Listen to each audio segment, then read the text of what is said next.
മക്കാബിയരുടെ രണ്ടാം പുസ്തകം 6-ാം അധ്യായം 29 മുതൽ 31 വരെ തിരുവചനങ്ങൾ. ബാരക്കുമാർ. അല്പസമയം മുമ്പ് സ്നേഹിതരായിരുന്ന അവർ ശത്രുക്കളായി മാറി. ഉടനെ അദ്ദേഹത്തെ പീഡനങ്ങൾക്കായി കൂട്ടിക്കൊണ്ടുപോയി. താൻ പറഞ്ഞതെല്ലാം പൊങ്ങച്ചവും ആത്മപ്രശംസയുമായിട്ടാണ് അവർ വിചാരിച്ചത്. അദ്ദേഹത്തെ അവർ ചമ്മട്ടികൾ കൊണ്ട് അടി തുടങ്ങി. അടിയേറ്റു മരണാസന്നനായപ്പോൾ അദ്ദേഹം നെടുവീർപ്പോടെ പറഞ്ഞു, ഈ മരണത്തിൽ നിന്നും എനിക്ക് രക്ഷപ്പെടാമായിരുന്നിട്ടും ഞാൻ പീഡനങ്ങളും അടികളും ഏൽക്കുന്നുവെന്ന് പരിശുദ്ധമായ പരിജ്ഞാനമുള്ള ദൈവത്തിൻ്റെ സന്നിധിയിൽ സ്പഷ്ടമായിരിക്കുന്നു. വേദനകൾ എൻ്റെ ശരീരത്തിൽ ഞാൻ അനുഭവിക്കുന്നു, എൻ്റെ ആത്മാവിലോ ഞാൻ സന്തോഷിക്കുന്നു.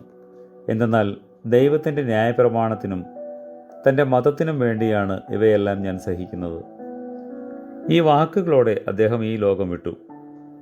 ചെറുപ്പക്കാർക്ക് മാത്രമല്ല, നമ്മുടെ ജനത്തിൽ അനേകർക്കും ധൈര്യത്തിൻ്റെയും ശക്തിയുടെയും മാതൃകയും ദൃഷ്ടാന്തവും സ്മരണയും മാഹാത്മ്യവും തൻ്റെ മരണത്താൽ അദ്ദേഹം തന്നിട്ടുപോയി.